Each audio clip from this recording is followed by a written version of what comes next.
그렇기 때문에 법원에서 의구심을 가지는 부분에 있어서는 성실하게 잘 소명을 해서 나에게 어쨌든 유리하게 좀 개인회생을 진행할 수 있도록 노력하는 게 필요합니다.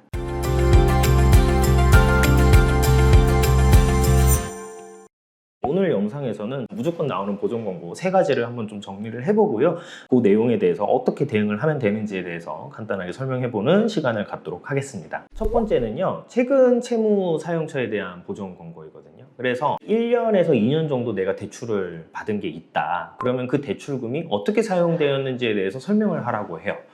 예를 들어서 내가 우리은행에서 5천만 원을 빌렸어요. 5천만 원이 계좌에 찍힌 순간부터 다 쓰겠죠. 그러면 이런저런 항목으로 쓸 텐데, 그러면 이제 법원에서는 그 항목별로 어떻게 사용을 했는지에 대해서 한번 상세히 설명을 해봐라 라고 보정을 내게 되고, 그거를 표로 보통 정리를 해서 제출을 하게 돼요. 그럼 이제 최근 채무가 언제까지냐? 사실은 이제 회생위원마다 달라요. 그래서 복불복이다라고 표현을 할 수가 있을 것 같은데, 최근 1년치의 채무에 대해서 소명을 해라 라고 하는 경우도 있고, 2년에서 2년 6개월까지 가는 경우도 있습니다. 그거는 이제 상황마다 다르고요. 그래서 법원에서 요 채무는 최근에 대출 받은 거니까 표로 정리해가지고 어떻게 사용했는지에 대해서 서술을 하시오 라고 하면 그거를 보정을 통해서 저희가 제출을 하셔야 되고, 이 과정에서는 페이인포라고 내 계좌 한눈에라는 어떤 서비스가 있어요. 그래서 내가 지금 사용하는 계좌를 다 정리를 하는 그런 서비스가 있는데, 요걸 통해서 계좌를 정리를 하고 그렇게 해서 대출 채무가 어떻게 나가는지에 대해서 소명을 하게 됩니다. 두 번째는 최근 카드 내역인데요. 신용카드를 많이 사용하시니까 신용카드 같은 경우는 내가 결제를 하면은 그 결제 대금이 합산돼서 그냥 얼마가 딱 나가거든요.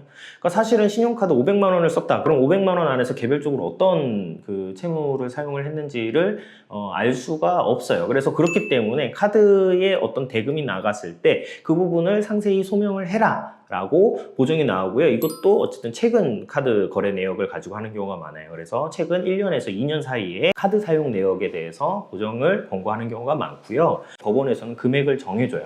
얼마 이상 쓴 거에 대해서 정리를 하세요.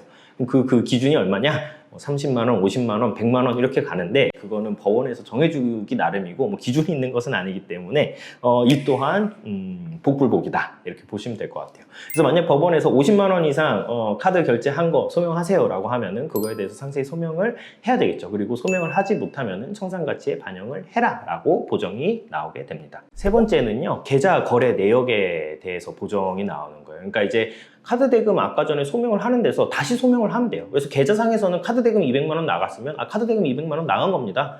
그리고 내가 이제 대출금을 변제를 일부 했어요. 그냥 200만 원 변제했다. 그럼 그거 대출금 변제한 겁니다. 이렇게 소명을 하면 되는데, 여기 계좌에서 사실은 문제가 되는 거는요, ATM 출금한 거랑 특정 개인한테 이체한 내역이에요.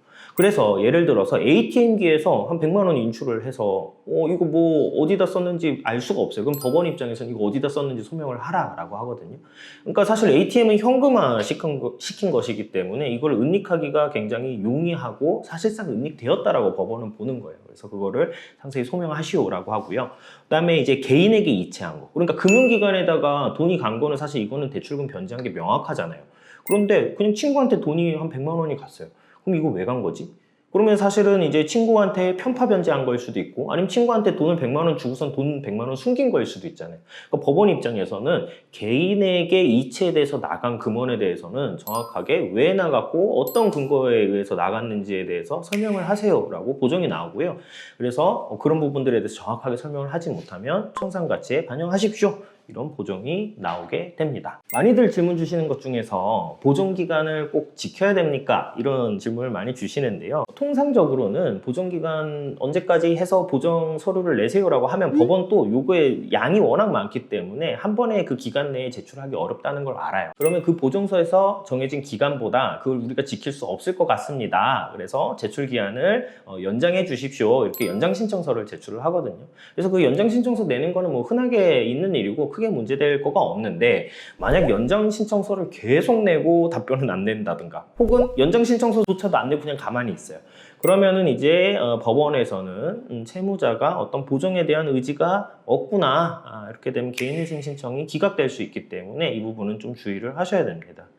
그리고 이제 사실 소명을 잘 하면 문제가 될 게 없는데, 소명이 잘 되지 않으면 아까 전에 말씀드렸듯이 청산가치 다 반영을 하게 한단 말이에요. 그럼 청산가치가 커지게 되면은 청산가치 보장의 원칙에 따라서 그 내 재산보다 더 갚아야 되죠. 그렇기 때문에 변제금이 증가하게 되는 그런 어떤 영향이 있을 수가 있어요. 그렇기 때문에 법원에서 의구심을 가지는 부분에 있어서는 성실하게 잘 소명을 해서 나에게 어쨌든 유리하게 좀 개인회생을 진행할 수 있도록 노력하는 게 필요합니다. 오늘 영상은 여기까지이고요. 보정 관련해서는 사실 다양한 문제들이 있고 궁금한 내용들이 많으실 텐데, 궁금하신 점 있으시다면 편하게 문의 주시면 감사드리겠습니다. 오늘 영상은 여기까지입니다. 감사합니다.